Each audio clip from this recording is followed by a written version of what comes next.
John Hartson, good morning to you. Good morning. How are you getting on? I'm very well, thank you. Yeah, all good. So listen, I actually think that what Gary Breen said there makes a lot of sense, because the situation in Scotland isn't the same as it was when you were there, when the best strikers in the Premier League and from around the world were joining Celtic and Rangers were investing loads of money. Things have changed, and yet Gary Breen is getting absolutely hammered by Chris Sutton, amongst others, for and a bunch of others for saying what he said. Is it that outrageous? Well, I don't agree with him. I think we all. I know Gary, and I played with Gary Breen at Coventry. He's a good lad, you know. We used to travel in together, and I think we all get it wrong sometimes. I think he's got this one wrong, personally. You know, he says there's no striker at Celtic or in Scotland that could play in the Premier League. I disagree with that. I think you've got Odsonne Edouard at Celtic, who we'll be training with every day. You know, Celtic, yes, they're out of the Champions League, but, you know, they've got a Europa League qualifying next week, which I expect them to get through. So, you know, he'll have great, you know, he'll have competition. And, of course, you know, in terms of Shane Duffy, I think it's a boyhood ambition for him to come and play for Celtic and to represent Celtic. He's now done that. And I think he'll embrace it up here, and I think he'll have a, you know, hopefully, you know, he will add to the strength that Celtic need defensively. And we all know what the end goal is this season for Celtic. We all know what they're trying to achieve and the targets that they're trying to get to. Yeah, I've seen people mention Edouard throughout the last couple of days. Like, I'm sure Gary Breen's logic was that he's obviously not going to be playing against Edouard because he plays in the same team as him. Like, outside of that, like, Alfredo Morelos obviously would have to be the standout striker, John. But is that really it in terms of strikers that will get into the Premier League, or does the list go on? Well, I don't know. Listen, I'm not here to run down. I work for Sky, and I do a lot of the Scottish games, you know. But you know, for me, in terms of it's competitive when you're at Celtic, because, you know, everybody wants your scalp. It's like playing for Manchester United or one of the top clubs. And when I went to Old Trafford, you know, you'd all play like supermen because you knew it was on television. You knew that the game would be highlighted. And it's not easy at times when you're coming up against teams that are giving absolutely everything against you, because the fact is, you know, it's on the TV, and you know, and that is the chance. They've got a chance to shine, them, the other strikers, you know. But there are some decent centre forwards in Scotland playing at the minute. Kemar Roof has just come from Anderlecht to go and play for Rangers. You just mentioned Morelos there, the big Welsh lad at Hibs, Christian Deutsch. He's not been capped yet, but he's available to play for Wales. He's been banging in the goals. You've got Marley Watkins, who's just arrived at Aberdeen. He's been at Aberdeen from Bristol City. You know, Chris Burke, who played for Birmingham, Cardiff, Rangers, at Kilmarnock. So, you know, Shane Duffy will need to be, you know, certainly need to defend strongly. And, you know, and as I said, I don't buy into Gary Breen's comments that there's no top-class strikers, because when you play for Celtic, everybody wants your scalp, everybody wants to beat you. It doesn't seem like the strength and depth is as good as it was when you were there, though. Well, listen, at the end of the day, when I was there, you had some of the best players in the world. You know, you got the likes of Laudrup at Rangers, and of course you had Henrik Larsson and the likes of Chris Sutton and these type of strikers around. But listen, they are not around now, of course not. But they were top class players. But what I would say is, in defence of the Scottish League, is that everybody tries and likes to run the league down. You know, but for me, Shane Duffy will still have to defend strongly, still have to concentrate. You know, in terms of playing at Celtic, because my point is, everybody wants to beat Celtic. They are the 9-in-a-row champions. You know, I think they've won something like 11 out of the last 12 trophies available. Still got the Scottish Cup, obviously, to contend to win another treble this season. But, you know, for me, it's, you know, everybody likes to run the Scottish League down. And as I said, I don't see it that way. Oh, that's fair enough. One last question on Shane Duffy. Gary Breen definitely thinks he's capable of playing a high line. Do Celtic play a high line? Is that exactly what his experience is going to be? Will there be a responsibility on him to play football? Because that's what we want from an Ireland perspective. Well, he's a defender first and foremost. Whether he plays a high line, a deeper line, a lot of that will depend on how much of the ball you've got, how much of the ball the opposition's got.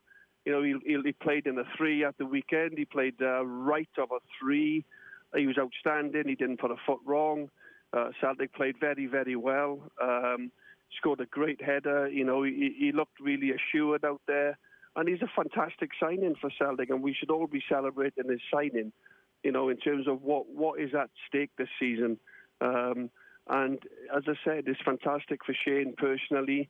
He'll come up here. He will add a lot to the Celtic dressing room in terms of his leadership skills and everything else. He captains his country, and he's an outstanding signing for Celtic. It's an amazing coup for them, and all the fans are delighted. And I would think the Republic of Ireland supporters should be delighted and happy for him. He's going to be playing most weeks.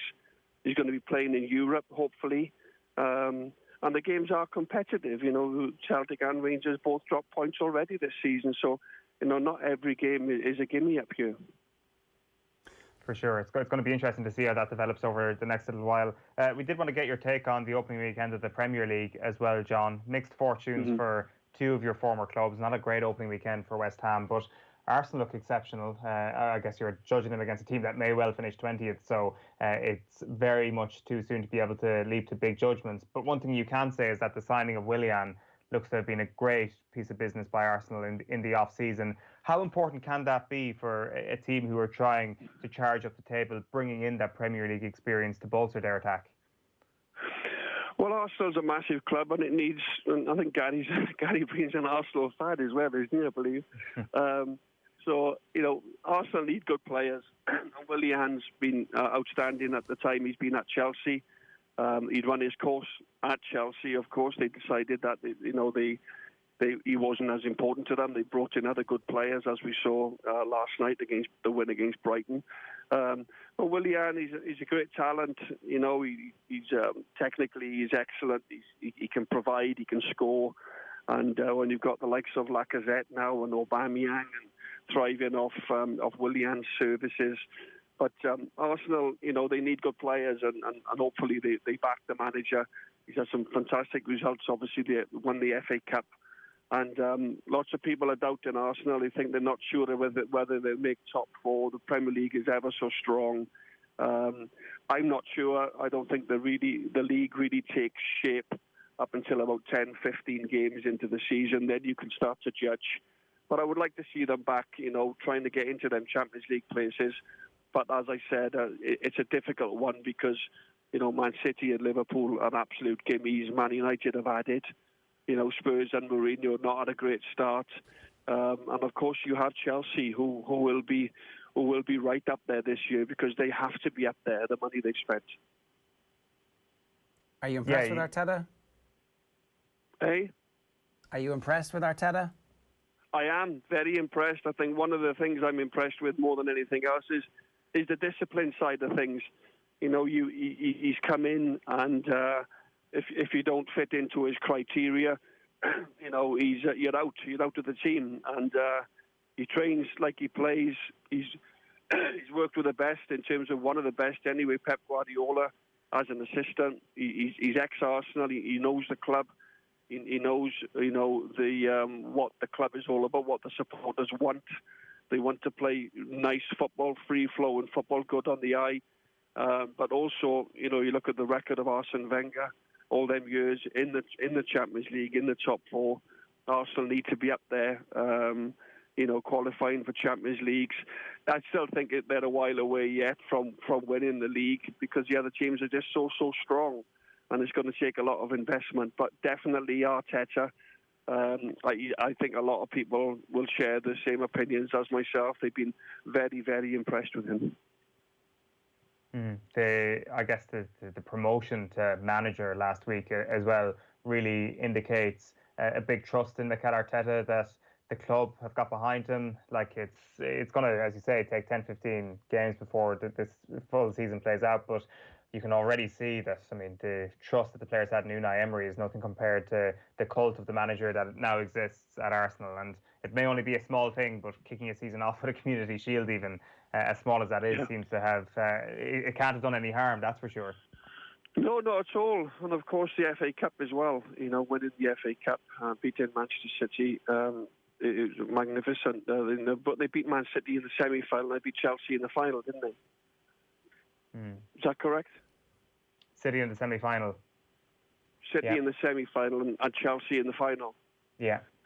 Yeah. So you know, that's you look at it. They struggled in terms of the league to beat the teams in and around them, but you know, in terms of the cup competitions, I think he's got them very well organised. You know, for them one-off games, and he showed he can do that. Now it's just a case of doing it for a longer period of time and being more consistent in the Premier League. But no, it's a great start for him. The Community Shield, you could argue, you know, it's probably not one of the biggest tournaments that they sort of target. But it's a trophy, and it's a great start to the season, and they would rather win it than play poorly and lose it, you know. One question I'd have about what we've seen maybe in the opening weekend, and I think it's a trend that we've seen over the last little while, John, is about cohesion between attacking units. So, of course, it's a while now since we've seen a good duo up front for Premier League teams. But what we're starting to see and what we have seen are good trios up front. I think Arsenal are probably tapping into it a little bit. We all know that Manchester City and Liverpool have been doing it for the last little while. I'm not sure how much of Chelsea you saw last night, but that is going to be one of the more interesting questions of the entire year, about how they take all this talent that they have up front and turn it into a unit that can actually fire week in, week out. Well, the thing is, that's why they're probably playing a 3. That's why a lot of teams now are playing 4-3-3, so they can get all their talent in the one team. You know, rather than leaving top players out, waiting for the centre forwards to particularly have a poor run or to go a couple of games and then swapping them over. They tend to play, like, you know, look at Arsenal. They played, the likes of Aubameyang generally plays on the left, and then they'll have one through the middle, and it's been Pepe on the right. So that's how they've been lining up. Same we know about Liverpool, of course, with Firmino and that. And Liverpool do it exceptionally well, where Firmino drops in them little pockets, and it allows Mane or Salah. They're so clever, you know. They can fill in different positions. The movement is excellent. One moves out, another player moves in. But no, I just think that's one of the big reasons, because all these players are extremely talented, and it's one way of playing with a 3, of getting all your talented strikers, you know, in the team at the same time. And of course, then you've got to be organised defensively when other teams break on you. But a lot of these top teams now as well, they press very, very well. And Jose Mourinho was disappointed with Spurs' press the other game there the other night. So, you know, for me, these top teams with 3 as well is probably easier to press. When one goes, you know, that's a trigger for then the midfielders to come in and get that high press. And it's probably easier to press in a 3, but one's got to be a trigger. And you see Arsenal do that, especially Aubameyang, the way that he presses high. You know, he's a credit to himself and a credit for other teams that want to learn how to press.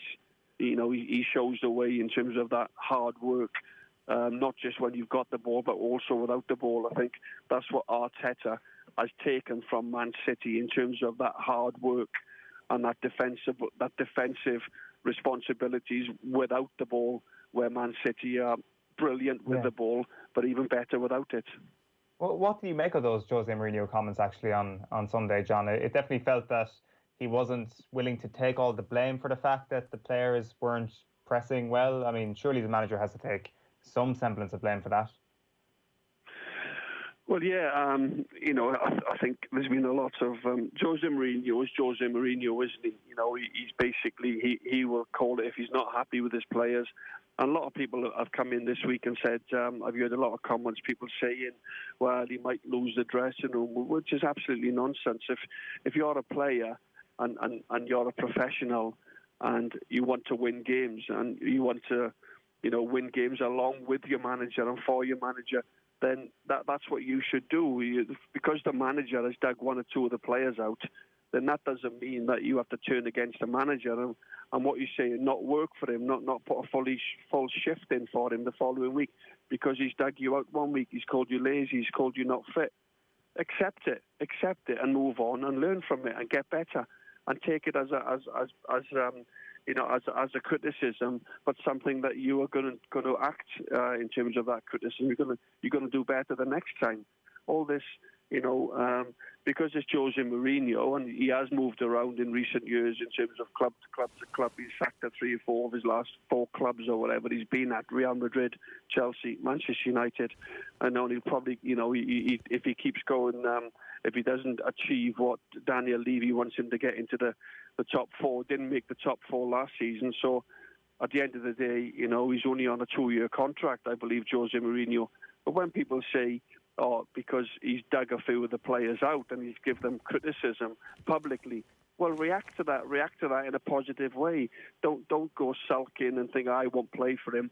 Listen, the modern day player, that's what they do now, unfortunately. But that's the power of the player as well. John, great stuff. Thanks a million for joining us this morning. Okay, boys, welcome.